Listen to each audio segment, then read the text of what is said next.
stuff going on. We got invited to a few barbecues along the way, but since we already committed to this, figure fulfill our obligation. Anyway, so before I start my talk, the first thing I'm gonna say is, it's kind of weird, but don't believe a word that I say today. It's kind of weird, but I heard this talk before. It's I'll be speaking from my own experiences and my own understanding of what the talk is supposed to be about. The important thing is listen to the words and listen to the message behind the words.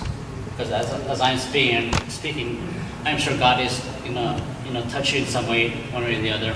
So whatever words are coming out of my mouth is based out of my own experiences.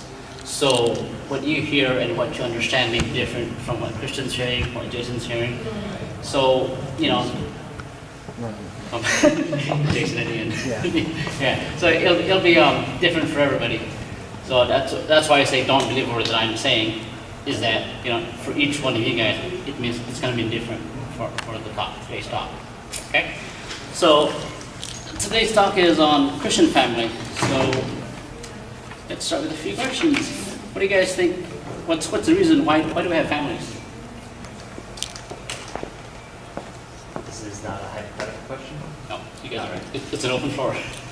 I kind of want to make it interactive. That way you guys don't fall asleep in case my talk's boring. Why?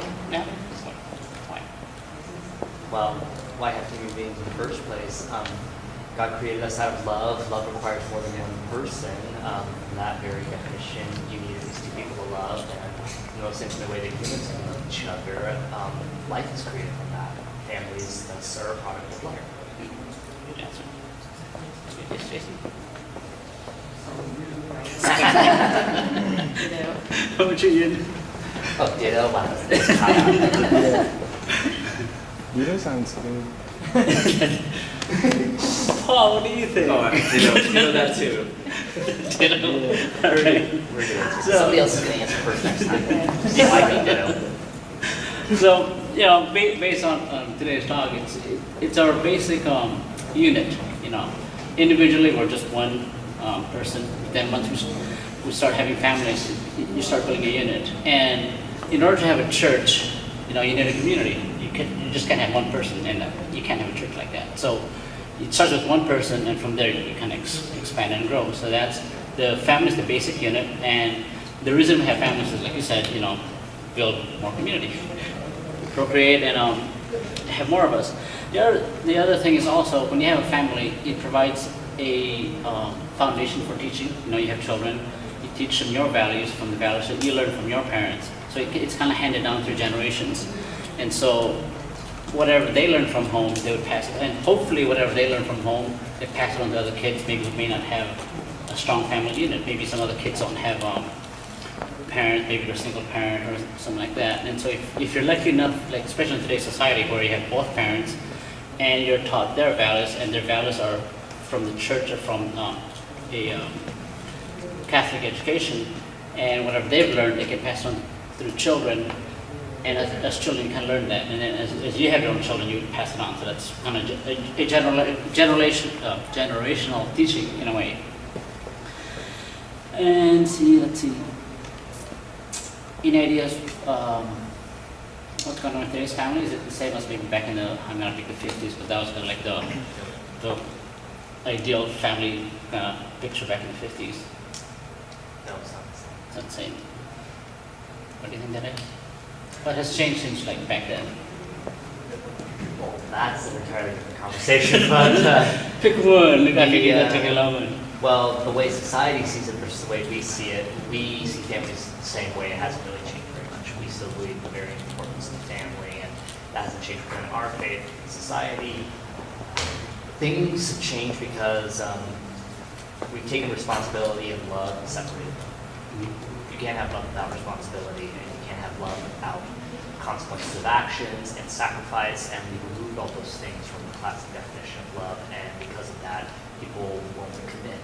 They're afraid of commitment. They're afraid of that lifelong being with just one person forever, and they can't see anything more annoying or repressive, and they don't see the great beauty that it can be. We lost the beauty of what family looks like because people have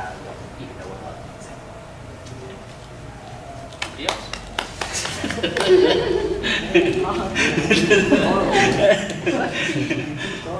sorry, I'm a science major. I got it in a row. Anything else? Jason, do you? Paul? Next person that Scott? says ditto, I'm throwing this in the head. So, to your point, that's also true.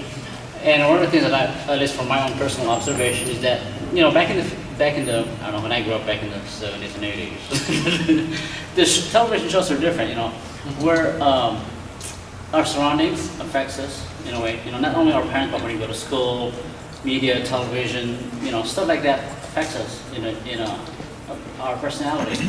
So, back in the day, they had different shows, like you had the Cosby Show, you had like mom, dad, kids, kids going to school.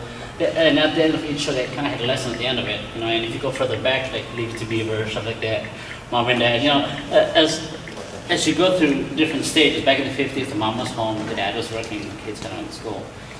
Fast forward to the 80s, you had the dad and mom both working, but still having time for their family. They would have family dinners and, spend time with family.